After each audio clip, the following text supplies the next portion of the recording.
One of the worst things you can do for your children or the ones you love is to take away their ability to solve their own problems.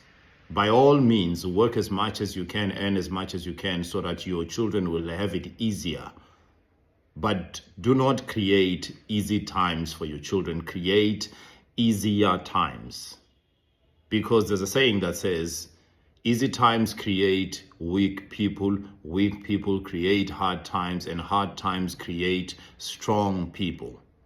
What you want is to make sure that you don't give your children a fish for a day, but you teach them how to fish so that they can fish even when you are no longer around.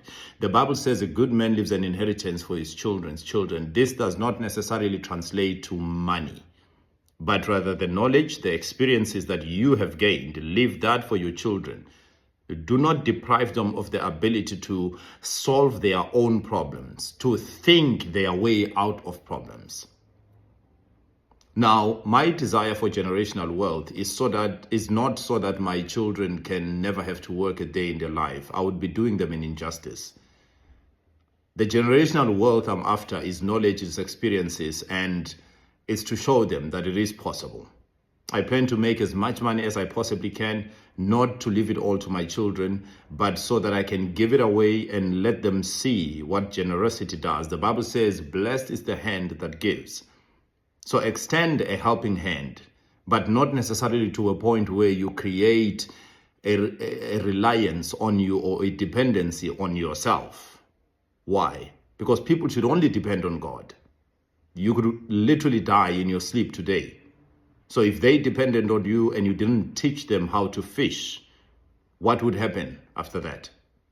So make as much money as you can, but just to show your children that it is possible to live the life of their dreams, and give it all away if needs be, to teach them the act of generosity, but leave them with enough experiences and enough lessons so that they can also in turn solve their own problems. Teach them how you got through anxiety, depression, stress, when you are caught between a rock and a hard place, how they should go about that.